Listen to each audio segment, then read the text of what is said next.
are back. Don't touch my hair. Thank you so much for everyone that had watched last week. This week we have some interesting, kind of controversial, but I think that's something that we definitely want to touch on. Of course, no further ado, my name's B. I'm Dayton. And I'm Tayjay. So before we open up and kind of get into the nitty gritty, we always like to open up with our questions to open up about the topic. So I'm going to have Wes go ahead and ask the first question. Okay, the first question is... You looking at I'm looking at the wrong shit. Here. I got it. So the first question is, have you ever been asked if your hair is real? Tink. No, it's all natural. Everybody know that. Who got the next one? Oh my goodness. I've got it. All right. Have you ever been at a party and a song comes on and it has the N-word in it and all of the white people in the room say it? Wow, that was a quick one. All right. Cheers again. Well, Right, he ready to cheers. I knew where that question was going. All right, third question. Have you ever been asked, you must play a sport? Basketball or football, right? Yeah. What sport did you play, Wes? Play basketball. I guess I have been asked that, but... No! No, that I used to get that one all the time. Like, people would always be like, "You must play a sport, don't you? Don't you you? there, skipper?" You know. Shout out to Minnesota skippers, not really. But yeah, I used to get that one all the time. What is it, me? I'm up. Yeah. What I got? Let's see what I got. Number 4. Ooh, okay. Have you ever heard the comment, "Look, I'm almost as dark as you"? Look! Oh, oh gosh. Yes, I have heard that one. Yeah. Okay, well, this one's for Yeah, me. I've been splitting them up. I'm breaking these up. Because Where'd you go to school? Chanhassen, Or Minnesota, where'd you go to college? Wisconsin, And you taking half shots? the University. Ah, That's crazy. Madison. All right, That's that's crazy. crazy. All right, here we go. I'm You know what? sweating. I didn't go to college with them. Oh, golly. Okay. Yeah, we're gonna Another question is, have you ever been asked if you know your dad or if your dad's in your life? Oh my gosh, yeah. My parents have been married for 30-something years. And Yep, people still me ask too. me that. You need pour up too. Yeah, Oh my I need gosh. to pour up. Yes, I have been asked that. Dude. Yep. Dang! What does your TJ's dad going do? ahead. What does your dad do? Is he in jail? Is he in your life? Is it true? You ain't throw no hands for that one? This was more when I was young. No! This was when I wasn't woke yet, okay? We'll get into that later. Damn. Y'all will learn some interesting things. My stomach feeling all I wrong. know. Yeah. I feel like this is like. Yeah. Woo! Okay, ooh, shit. A little aftertaste on that one. Yep. We got one more question, or is that it? I hope that's it. Next question. Last question is: have you ever been followed in a store? Man, come on. You ain't been Or- followed? Yes, I have. She's I said getting pour it ready up to for pour. everybody. I said pour up for everybody. Gosh. I'm about to say, I know you lying. I feel like a lot of these questions we've all been together when it's happened, so we've all been drinking. Some of them, yeah. Bruh. The stores, yeah. Did you put, I was waiting for you to pour some, but it's okay. No, I got I'll just you. take what I have got you. left. No, I got you.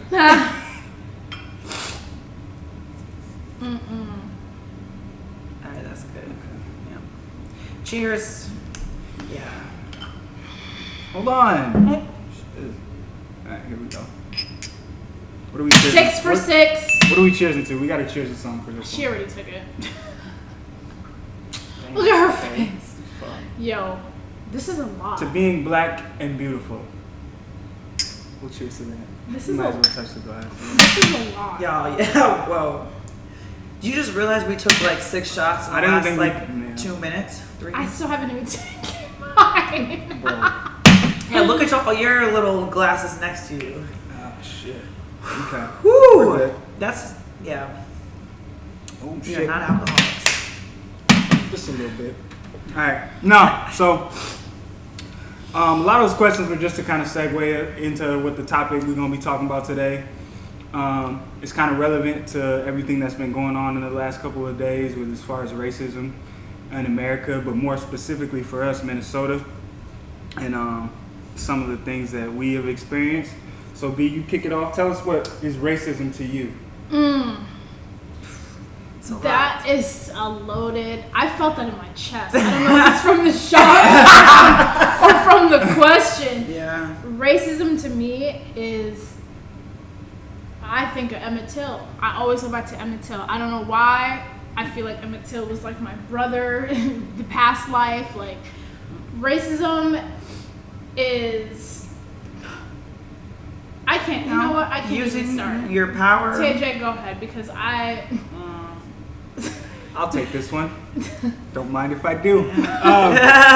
So racism to me is pretty much the power to. It's systematic yeah, power. it's you know. But it's not only systematic; it can be emotional. Like, racism is the power to affect people's daily lives, in my opinion, in a negative way. Prejudice And behind it. you know, there's a lot of prejudice and everything like that. Racism is systematic.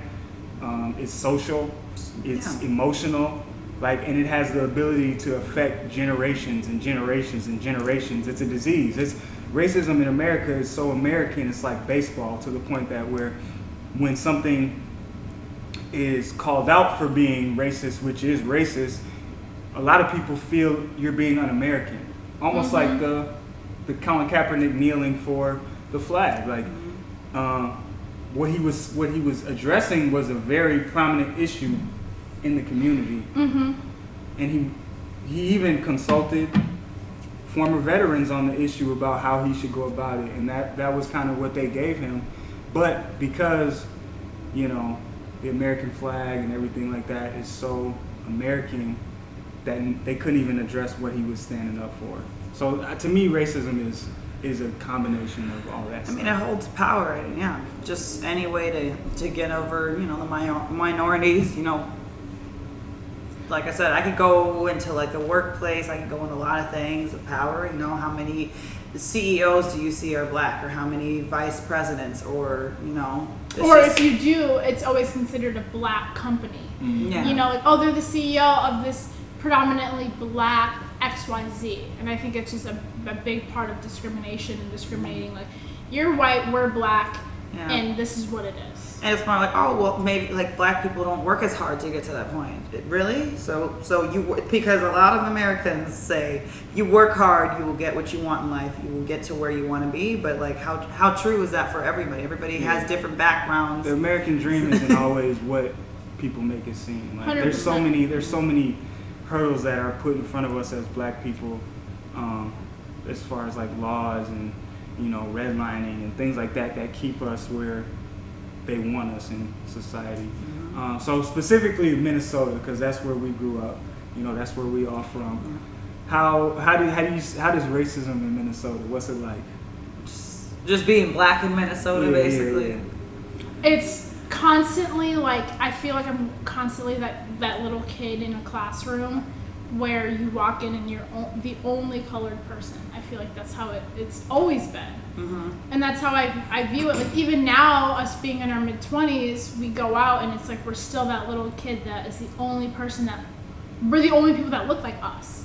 You know, unless obviously we're together, but like, it's so prominent that we're the minority. We're always going to be the minority. It's always going to be, you know, whites against us, or, you know, other races against us. Like, we're our own people, if that makes sense. No, I agree. In Minnesota, for me, racism is very passive aggressive compared to like other places where, like, maybe like a down south, or like, I feel like Midwest racism is very it's loaded in the questions people ask. It's loaded in the comments people make, you know, certain things like that, like the certain opportunities you don't get, you know. I think you have to work 10 times harder than the average person to get to where you want to be. You definitely facts. do. Yeah, Definitely. exactly. It's not about, oh, you work hard, you get what you want. No, we have to work 10 times harder Right. to get to where we want. It's just to stand out. To bring this back to basketball, my dad always used to tell me that my grandpa would say when they would play like predominantly white teams, he'd say, if you don't win by 10, you ain't gonna win. And basically meaning you had to be that much better to win against that. And I think that same thing applies and can apply in life a lot of times for black people. And that, I think it sucks because it can wear on you mentally, you know. And that's why you see a lot of people who are just oppressed so much by the system that they give up. You know, they stop trying. You know, it can be hard. It's a hard thing to deal with. Right. I mean, just being black, we've always had targets on our backs. I mean, we all grew up in like predominantly white communities, but for, you know, our other fellow black Americans that are in predominantly black areas, I mean, the system out there is just extremely different. I mean, I even talked to my friend the other day. They said they got pulled over for speeding, and they smelled weed on the guy and all that, and they're like, you know, I could give you a ticket for having marijuana in the car right now, but like, we're not going to get into it. Keep in mind, this was a white American who the cop was like, yeah, I could give you a ticket. You go to a black community, you got weed on you, they're searching your car, they're pulling you out, they're dragging you out. Like, Not it's only just that, totally, you're getting shot. Like you gotta worry about you're getting shot 8 times. a traffic stop. You know, for a traffic stop. Yeah. You know? And it's crazy, and it kind of brings it back to the, you know, George Floyd that just recently got shot like a day or so ago. Like that type of stuff where it's just like the blatant disregard for us as human beings is getting old to me, and it's sad to see. And I just pray for his family. And It's disgusting. Yeah. I think it's plain white disgusting. I think it's crazy how cops don't even know their own law. How are you going to be a cop and you're meant to protect us, but people are afraid of you? Right. Our own people are afraid of you because of things that happened to George Floyd. Like, I've always been taught, you know, respect the police, do what you're told. I do what I'm told, I respect them, but I still, when they come up, like, if I've been pulled over, I'm shaking. Like, it's real fear. it's scary. It's real And the fear. thing It's is, weird. it's all because of this. And it's real fear, no matter where you grew up. Like I grew up a lot of good portion of my life in Minneapolis, and then we ended up moving out to Minnetonka, which is predominantly white area. Minnetonka cops don't mess Oh, they don't around. play. That's Minnetonka right. and Eden Prairie. And like Do not I've been pulled over Yeah. in Minnetonka with a nicer car, and Yeah. it's real fear. Like, and after I finally get out of that situation, I sit there for a second, and I'm just like damn, like why does fear come over me like that? Yeah. When I know I didn't do Right. anything deserving of being shot. Right. Because it's the thing, you never know what can happen. No Yeah. matter where you're from, no matter where you come from, no matter how nice you look. Like, Right. it doesn't matter. Right. You know? No matter if you comply or run. Yeah. You might get shot just for Right. being black. They're Right. scared of you. They pull you over for, you know, you didn't put your turn signal on early enough, and they're afraid all of a sudden of us just because, like you said, they pull up and see we're black. Like, Right. But then you get a lot of these school shooters, which are predominantly white. Just had to point that out. These school shooters who shoot up hundreds of kids, and then they get to fucking Burger King On the way to jail. on the way to jail. Like, that shit don't make sense to me. But black people are getting shot over grabbing they fucking Right, and it's they because gun we license didn't and right. license, We didn't license care. to carry and shit like that. Yeah. It's just crazy to me. It's But- because, maybe that person shouldn't have like said this. Maybe they shouldn't have been arguing with the cop.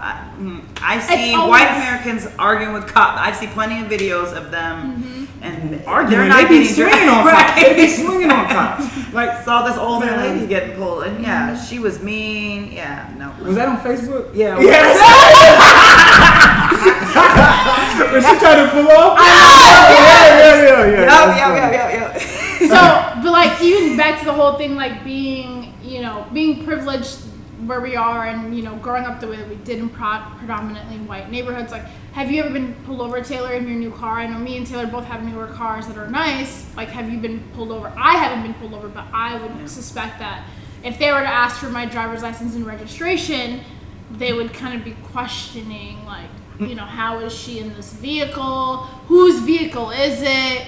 And that's just always in the back of my mind, like, why can't we just be us? Like, I mean, I could tell you this. I mean, my dad he worked for the Minneapolis police or fire department. He was a captain, all of that. So like, we've got stickers. The fact that we put Minneapolis firefighter stickers on our cars, so cops will kind of be a little bit more lenient, a little less scared. Like, that's telling you something. We do that, so hopefully when they see that sticker, they'll act, But that's a perspective that a lot of people don't get, is that we have to be conscious about things that most Americans don't have to think about. You know? Like, we're constantly thinking of that stuff just to make our day-to-day lives easier. And that's why I say, like, racism is so, like, ingrained into our society that it feels normal to people for that stuff to happen. And that kind of segues into my next question, which is racism has become so like ingrained in society that it affects how our own people see ourselves. You know what I'm saying? Like, how have you seen that kind of affect our own community? I can dig into like my personal experience. I mean, growing up, like I said, came from a predominantly white area. I used to dance at a dance studio over on the north side. I was so scared of our race. I feared black people. I would run to my car. I would act like a scaredy cat because of just the way, the news portrays African Americans. We're always in the spotlight. White Americans are doing the same things, but we're just, taking more spotlight. I would fear, I would cry. I hated being black. It's just, we're so divided, and it just because of the news that like I had such a skewed image on my own people. It was just sad. So you say that's mostly because of the media and how they. I completely agree with that because you think about all the stuff you see of black people in movies and on. They show someone, even the people that get killed by police. What's the first thing they show? A mugshot. Thugs, They show something like that. Yeah, or the innocent blacks that they dig up their pictures. They try to find a picture of them partying or doing something, but a white American gets killed and it's like their high school graduate. They got a family photo. Yeah. Everybody's like, he just killed 8 people. Like, right. That's what I'm saying. Like it's the movie theater, when they shot up I don't get, Wow. We don't kill in bulk like that. The sad thing is we do kill our own people. We don't. But hold on. That bullshit that people talk about, black on black crime. White people kill other white people just as much as every other race killed. It's about proximity. Yeah. It's really about proximity and who you're close to. What they're showing and what they're not showing. We kill other black people because they make sure we live by other black people. Right. Like, that's why white people kill other white people because y'all. Like gentrification. Because people, that's what it is. Gentrification. They make the laws make sure that everyone stays proportionally around their people. Yep. No, I think our old house. So the house that shit's a myth. That shit is a complete myth. I'm sorry. Something like that. What house did you grow up in, Taylor? Well, when we were in Minneapolis, we grew up in a house. I think in the agreement or the mortgage or something, there was something about about black people can't live in the neighborhood or something. It was like an old, it was old, but when segregation was going, all of that. But we were in an area where it was like, this house cannot be sold to like a black American or whatever. Right, and I think that's or they'll do it slick, like they'll put like no Section 8 or shit like that, to almost limit who can move in there. And it's very like slick how it's done. With the idea of black people are Section 8, which is crazy to me because I live in a 6-figure home. So it's like, we're not even in that demographic. But even if that was the case, like, if you do your research, education is key. They're not going to teach you everything. The reason why welfare was started was during, I forget which war, it was during a war where a lot of white Americans, all Americans, were going off to fight in the war. White women started welfare because they needed relief while their husbands were off fighting in the war.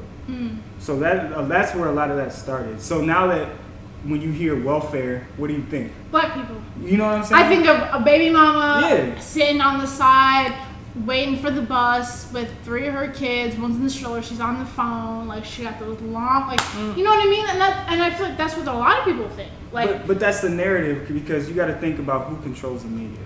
Who controls the media? Who controls what images people see? Who controls education? White supremacists.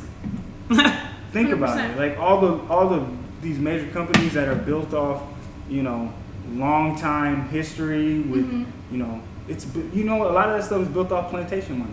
But I feel like the issue, even with the schooling, like you said, we learn about a little taste of Black history, but we don't learn about diversity, none of that. We get a month. We get a month of 100 years. And it's the shortest month of the year. More. Keep in mind, it's about 28 days. 28 days. We got the shortest. month of the year. That's crazy. Yeah. Wow, I never even thought about that. Oh yeah, February. That's crazy. But kind of transitioning. Right. Go ahead. Oh, you going? I just want to hear about you guys. I want to hear about everybody's experience growing up because I think we all, like I said, and different communities. We'll get into it, but I know Wes has a whole nother topic that I'm about to go off on. So I'm about to blow this whole up. So me, I grew up in Minneapolis around a lot of Black people growing up, and then we ended up moving out to Minnetonka a little bit later in life where it was predominantly, white community. And I hear this a lot, in our community as far as dating opposite races and stuff like that. So I kind of want to talk about that and how has that affected you? Dating out. Let's start with dating outside of your race. 100%. I would say I have definitely, and I know Tayjay is thinking of the exact person. I know she's thinking of the exact person. I have dated outside of my race. I have dated a Caucasian ethnicity. Let's say that because people always talk about ethnicity, race. Goddamn, that's how crazy racism is. Job application. It makes you think that you're a completely different race than the human race as a Black person. Mm-hmm. We're just another ethnicity. Okay. Yep, it'll say Black or African descent on the job application. Or other. That's another topic. My bad. I had to correct myself. Okay. I have definitely dated outside of my race. I have dated ethnicity. Sorry, I have dated a Caucasian before. Now this was when I was 19. I wasn't as familiar with, dating different ethnicities. I have definitely had those questions that we took shots to asked by that Caucasian man that I was dating at the time. We did date for about a year, and there was a lot of cultural differences in the sense of we had got pulled over before, and I've had my ID asked and not his ID asked before. Certain things where it's why am I the only one that's getting questioned and he's not getting questioned? He's the one driving. I'm just a passenger. I'm right next to him. So I've definitely had situations where I'm the color of your skin is definitely a factor. 100%. Just go right into me. Okay. Well, yeah. Like I said, growing up in a predominantly white community, that's usually who I was more attracted to growing up, just because that was what was there. The 3 Black kids in my school were me, 2 girls, and 1 guy. So I didn't really have much to pick off, but so I was always attracted to the white race. I'm very open. It's more I see people individually. It's not necessarily one predominant race or not, or ethnicity. But I've noticed that white guys that are attracted to me, I feel like they want to keep it some type of secret. They're ashamed to be attracted to a Black girl, and I honestly I've noticed it more in the older 30 plus 40 plus. I feel like white guys that hit on me, it's usually people that are a little bit older. Or except when I was in college, in high school, I felt like white guys kind of I could tell they're kind of attracted to me, but they're scared oh no, she's Black. It's weird. They're unfamiliar. Right. Yeah, but college, I kind of noticed more, but it always seemed like it was more secretive. I don't want to let my buddies know I'm attracted to this girl. That's not right. She's Black. People are gonna judge me. We play Never Have I Ever all the time, and Black girls go never have I ever been attracted to a Black girl, kissed a Black girl, done something, and then it's just weird. Why are we your game? It's So question: have you ever heard the question, or have you heard someone say oh my God, you're so exotic? Oh, You're yeah. so pretty for a black girl. Yeah. You're That's so pretty for a black girl. Yeah. Yes. That Or is I'm not usually attracted to black girls, but I'm attracted to you. Or like, oh, you're not like the rest. You're different. Like you have straight hair. Like You talk you're different. not black. You act Yeah, you're Like- not like them. And I'm like, what do you mean? What does like that them? mean? Yeah. Like, Yeah. I get what they're saying in the sense of like you're not ghetto, you don't have kids, like you speak proper English, or like you're white for a black girl. Yeah. Like, but it's And growing What up, is that that? was like, What I is was that? like, oh my gosh, I'm different. But Like, that's where I say yeah. that's where I say a lot of the racism in Minnesota is so like loaded. It's passive aggressive. Like And I don't I'd rather think just be they like, hey understand. nigger, like hey nigger. Well, I don't hold think the they door for me. understand. Like I'd rather you Or do like, that than really, say some shit you like would that. rather I'd rather have- just be out in the open. you would really rather have someone say that. Yeah. Than versus them being. Well, and like, Yeah, I'd have more respect. I'd have more respect for you if you did it that If way. you ever just now, open about you it. might get your ass whooped either way. But I feel like we were always like someone's black friend. Like, oh, Yeah. like, but I have black friends. Or like, oh, but you're black. Like, I'm just I'm kidding. just kidding, but are you? know, Are like, you? Oh, like they turn the lights off. Oh, where'd Taylor go? Oh, I'm kidding. You hit me hard as hell. Because I'm angry. No, I get that. Right. No, I totally get that. Like for me, We're like, oh, I can use the N word because like I have a black friend. I'm Right. not racist. Right. I like black people. I love black people. I love their I have culture. black teammates. You know, my second cousin's girlfriend's mom is black. yeah. Like Right. goofy. No, I feel that. For, back to the dating thing though. For me, I don't discriminate. So all races, hit me up.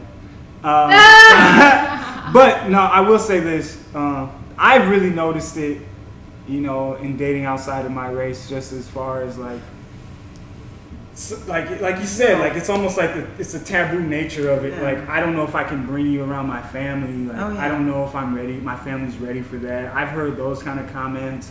It's you like know. you ended up with a black person. Yeah. Like, damn. Like what's wrong with you? I've heard like I've had stuff where like the girl wouldn't invite me to certain events around her friends just because she didn't know if I would Fit in. So I've had stuff like that, We ain't playing country music at my wedding. I've had parents say like, oh my God, you're so well spoken. Like, Yep. why can't I You're be so well smart and spoken? educated. You talk white. Yeah. You're so There you white. go. Why do you You're sound a so white black girl. Yeah. But at the same time, me being a former athlete and everything, like my experience has been a little different. Or they expect you to be Just good. At your sport, every sport. But even that, like, I feel like I've been more accepted in some cases. Not exempt from all the racist shit that people say, but like I've been more accepted in many cases. Whereas like I feel like because I was an athlete, a white girl may be more inclined to talk to me or date me. Mm-hmm. Not necessarily because of who I am, but like my status or whatever. Now I'm not saying everyone's like that, but I've felt that before and had that, Like, yeah, it goes back to like, they like the features, they like, what black men bring to the table, but at the same time, it's kind of like when it's time to tell mommy and daddy, like, oh, here's my black boyfriend, their parents are like, then it's not okay. What? Yeah, Mm-hmm. yeah. So does he have a job? Does he know his dad? So that's an interesting point, though. That's an interesting point because what that sounds like to me is a fetish. Mm-hmm. Don't it? Am I wrong? Am I wrong in thinking that? So do you think, but how is it different I feel like it's different for you being a black athlete, being successful in what you do, other races being like, oh, I'm interested in West Dayton, like I'm interested in what he does, versus for me and Tayjay, it's different because we're females. So is it still a fetish? Is the fetish still prominent? I think it can be. If you go now, honestly, I think everything can be explained with history. If you go back in history and even slavery times, like the slave master was still going into the slave chambers and sleeping with the black men. So it's not like they have never not found us attractive. I mean, I've been told like, oh, like, we should have kids because I want athletic babies. Or Yep. Like, okay. Yeah, I want tall kids. I Yeah. want mixed babies. I want my kids to get a scholarship. Like, okay. I've heard that so many times. Wow, a scholarship. I've heard it so many times. So many things. Right. Yeah, I mean, but like that's what I'm saying though. Like it's never like history shows that they see us as attractive. Now, I think it works either way. Like, right? No, 100%. So why do you think black culture is so popular? Why do you think that people want to get their lips done, their butts done? They're, you know, BB. They want to be black, but they don't want to be black. All that. No, it's super funny. Why do they want that? Why is it so prevalent? So yeah, why is it like that? black women aren't seen as beautiful like a white woman. You know, if you don't have the straight hair, like the slim waist, you know, all that stuff. But I feel like since times have changed, with the surgeries that people are getting done, you know, they're getting their lips bigger, they're getting their butts filled, they're getting curly perms. The trend for high school guys right now, they're making their hair curly. They're getting curls like what we have. I think a lot of black culture is so creative and innovative. Like we make great music, we make great dances. You know, you know, we're beautiful. All of that stuff, and you know. I think we should have some of the most creative art in America, and everyone realizes that. But at the same time, they only take the things that they want from it. Right. They don't appreciate it for what it is, in my opinion. Because black people want to be black until it's time to be black. Facts. Facts. Until it is time to be black. Until they want all the features. They don't want the culture. They don't George want Floyd you know, having his neck pinned to the ground by a white police officer on his knee. People don't want to talk about that. And for me, being a social media influencer and having so many followers, I have not seen one person that is not black talk about George Floyd and what he went through here in Minneapolis. And that's crazy to me. And that's why I had posted, like, if you support this, unfollow me. 100%. Like, we're not friends because you don't value my life. You don't value what it is for me to be a black American woman in this society. That's crazy. Like, this is still happening. And I even talked about Emmett Till in the beginning. Like, this is still happening. And it's 2020. Like, when we will never be equal. We will never be equal. I feel like we need to get into our experiences because you mentioned I got some shit. You mentioned an interesting point that I kind of want to ask though. So you said anyone who supports that type of stuff, you can't be friends with me. No, You absolutely can't, not. Don't follow me. No. All this stuff. So my question is, what about like Trump supporters? What about them? Like, It depends on how do you what feel about someone who supports Trump, and if you can like be friends with them Well, as a black person? That brings me back to the 90s when, what was it, the 5 in New York City? Trump wanted to execute them. If you support that, we're not friends. If anything, you're a fan of me if you follow that and you support it, because you know, if you would know what Trump supports, a white supremacist, and you want to be my friend, oh, we're cool. We can be in the club, blah, blah, blah. We can be at the strip club. We can be out on vacation. We're not friends because at the end of the day, who are you sticking up for? Yeah, I feel you on that. I just feel like I can't necessarily I mean, the I can't fuck with uneducated you. people who, Yeah. I mean, obviously, like, everybody supports their political leaders. They have their parties that they associate with. That's not, like, it's not that. It's more like what that it stands for. Like, what do you like about him? It's not like You want them to be like, educated. he has some things that he wants done that may, you know, do well for America, but like him as a person, you know, all the, you know, things that he supports, his background, him not giving a shit about minorities is just kind of... Yeah, I don't know. It depends on how you support him.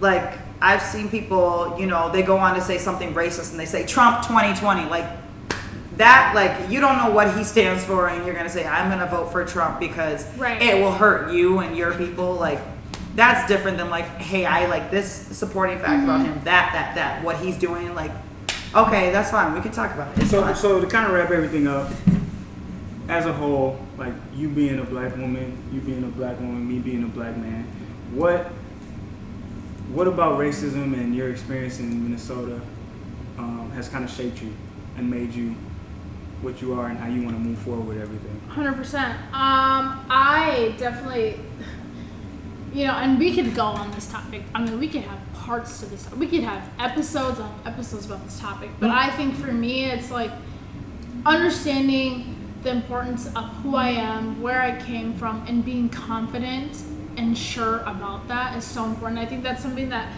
has made me who I am. It's something that I've had to grow into. It's something that I was not accepting of when I was younger, because I would have people make fun of me, like, oh, turn off the lights, where's B? Like, things like that. And now I am older, 25 now, where I accept that I am black, and I love that I'm black, and I wouldn't want to be any other race, and I love where I come from. So I think that's definitely like shaped me and made me like stand strong and like who I am and what I believe in. So me piggybacking off that, me growing up, like I said, I mean, like I didn't, appreciate. I mean, I've always appreciated black culture, but I didn't really know who I was, and probably until I got to college.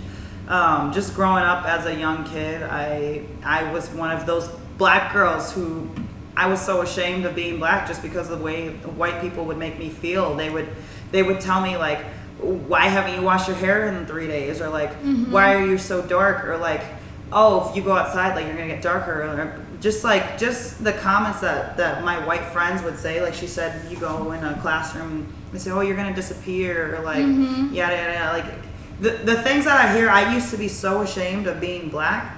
It makes me sad thinking about it. It's like, I used to cry to my parents. I'm like, I want to bleach my skin. I don't want to be black. Like, I need to straighten my hair every day.